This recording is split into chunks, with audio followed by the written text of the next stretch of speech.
Un peintre abstrait, l'un des plus importants du XXe siècle, expose de plus en plus souvent ses photographies. Changement de vocation ou mise en question de l'art non figuratif, Hartung, peintre et photographe, s'explique. Quand je peins, je ne représente pas, quasiment, en tout cas pas directement.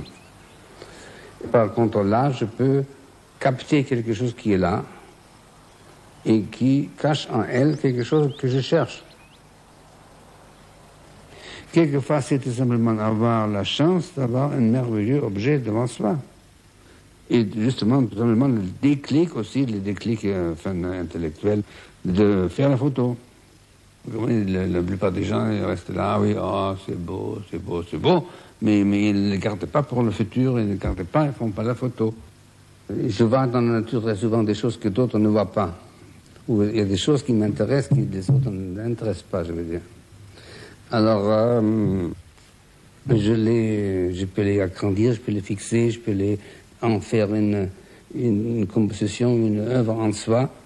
Et comme ça, c'est une chose qui est un peu parallèle à ma pensée artistique en général.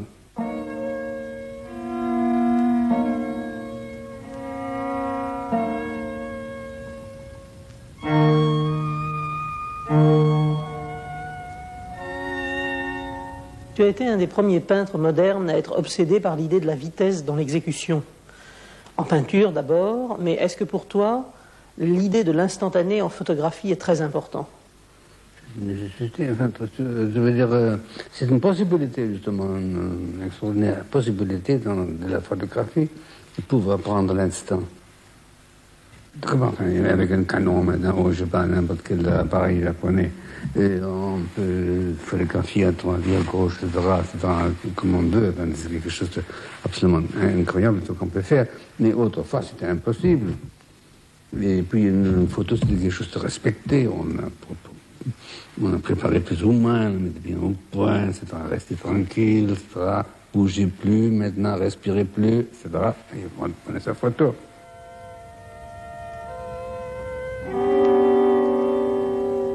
Je me suis construit mon premier appareil, qui a assez bien fonctionné d'ailleurs. Il y a quelques photos que j'ai encore, toujours, enfin, de la famille, de la Frauenkirche, la fameuse église de Dresde. J'avais pris des boîtes à cigares de mon père, avec elle j'avais fait une espèce d'appareil photographique, en chipant en même temps l'œil de microscope de mon père. Il faisait la photo. Et moi, je l'aidais. Petit que j'étais.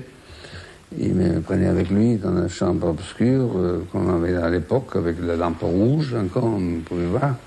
C'était merveilleux. Et puis, c'est comme ça que j'ai pris goût à la photo. Et plus tard, oui, j'ai un télescope encore en plus. Et j'ai construit là aussi un appareil photographique terrien. Et j'ai photographié la Lune et un tas de choses comme ça. Et à la fin, j'ai commencé à m'occuper des planches moi-même et de commencer à dessiner, donc, dans les années 30.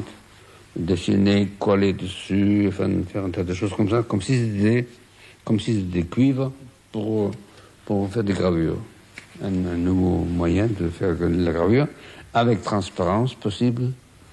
Et en peignant dessus aussi avec le pinceau, du chrome ou autre chose. J'utilise tout simplement la plaque photographique pour dessiner. Alors c'était pour moi l'entrée dans l'œuvre graphique comme ça. Enfin.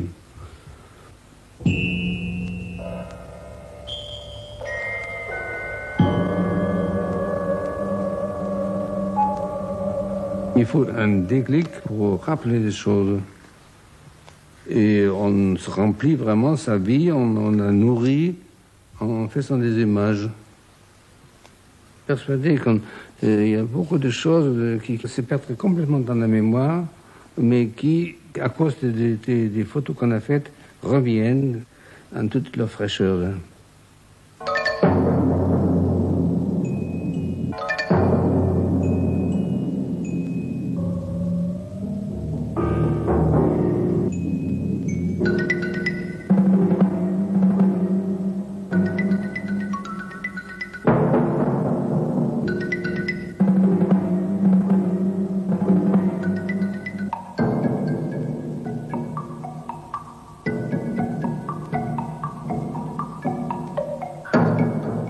Au lieu de travailler avec l'instantané, très souvent, tu as travaillé avec des temps de pause et tu t'es arrangé pour que les lumières produisent des écritures.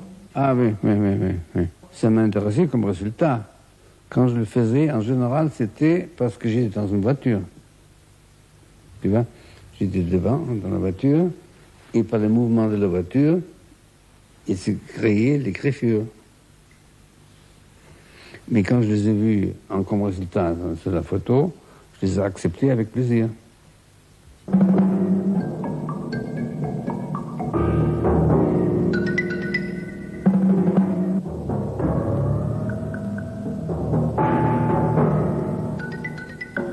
y a des effets de lumière que j'appelle des effets de lumière, seulement des formes qui se forment par l'effet des persiennes, des je sais pas quoi, enfin, des fenêtres, des portes, des interstices, etc.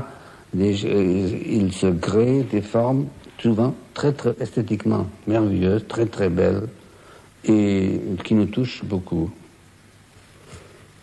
Et c'est pour ça que je suis très heureux de pouvoir les fixer comme ça, sans très grand effort d'ailleurs, enfin, seulement les photographiant, enfin. Je crois que c'est seulement l'intérêt pour ce que je vois, pour cette espèce de dynamique, et qui rassemble beaucoup à ce que je recherche au fond, enfin, dans ma peinture. Par exemple, aussi, il y a beaucoup de choses brumeuses, comme certaines toiles que j'ai faites dans ces dernières années, où le côté nébuleux, là, enfin, le côté extrêmement petit élément, enfin, qui joue chacun son propre jeu, enfin, qui a une liberté extraordinaire les uns envers les autres, tout en étant un ensemble.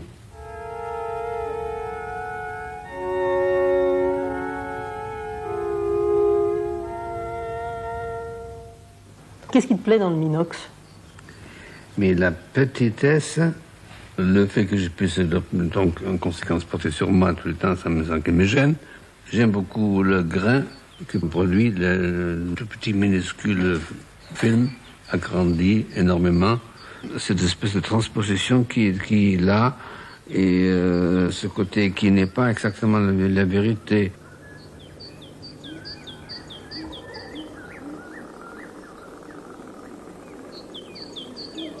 On s'est promené, on a trouvé des cailloux, et Anaëva, avec son esprit plutôt viking, et avec l'intérêt pour les trolls et autres dieux figuratifs, il cherchait des cailloux qui lui rappelaient quelque chose, un visage ou quelque chose comme ça. Et à la fin, j'ai pris goût à son jeu, et j'ai cherché moi aussi des figurations dans les pierres. Ça, en fait, c'est le premier livre qui soit paru sur tes photographies. Oui, c'est très joli. Ce n'est pas en principe sur mes photographies. Les photos là, que j'ai mis là-dedans, dans ce livre-là, c'est plutôt pour eux-mêmes, pour les objets que j'avais trouvés, pour les cailloux, qui me rappellent ou rappellent tout le monde qui les voit quelque chose. Et ce n'est pas du point de vue photographique et leur valeur, mais plutôt du contenu. De ce qui montre du visage ou de la forme.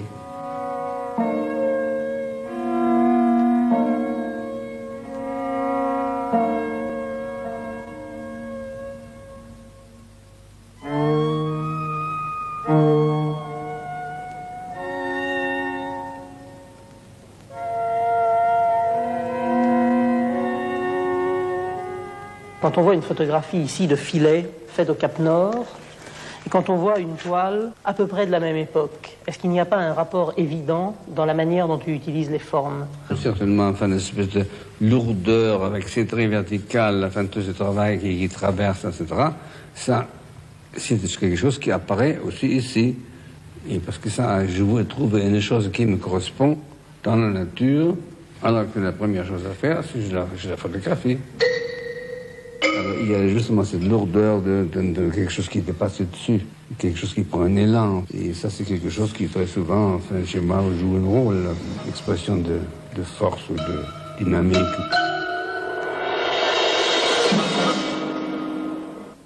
Je trouve ça intéressant de trouver une vérification, non, pas une vérification, mais une justification de ce que je fais, que ça existe, ça peut exister. Je crois que toute fixation d'un élément de vie auquel on tient beaucoup, qu'on trouve beau, qu'on puisse le fixer, c'est une capture qu'on fait. Voilà sa valeur, au fond, de cet acte de photographier. Est-ce que tu ne photographies pas les choses simplement pour en garder la mémoire de ce que tu n'oses pas peindre? Alors, ce que je peux faire dans une seconde, ou une 20e seconde, ou 50e, pourquoi que je me mette pendant 2 heures, 2 heures, 2 heures, 2 heures, par exemple, à dessiner ta tête, et encore, elle ne serait pas complètement rassemblante. Mais Knix, tu es là, en poche, la vérité dans le sac.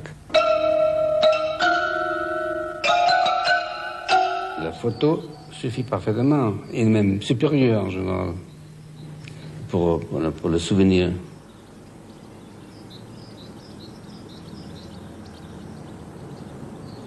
Tu as fait un nombre d'autoportraits énorme. Ça correspond à quoi? Parce que je m'aime bien. Non, surtout, c'est un sujet, un objet, ou un sujet plutôt, qu'on a toujours sous la main. Dès qu'on a un miroir, boum, on peut se photographier. Et puis, en plus, c'est une espèce d'expression de soi-même. De laisser une image de soi-même comme on la croit, ou comme on la voit, et comme on la voudrait, ou je sais pas quoi. Pour moi, en photo, je ne peux pas avoir la même liberté comme en peinture, parce que tout simplement, je n'ai pas le temps. Ça va pas. On ne peut pas faire 2 choses à fond. C'est pas possible. Ça m'intéresserait beaucoup. Enfin, seulement, c'est toujours pas la peinture, c'est mon premier hobby. C'est là où je me sens complètement chez moi. Enfin, c'est là, c'est ce qui prime. En conséquence, tant pis, la photographie, elle a ses droits, mais pas toutes. Mais on ne sait jamais dans la vie ce qu'on fera un jour. Peut-être que je finirai photographe.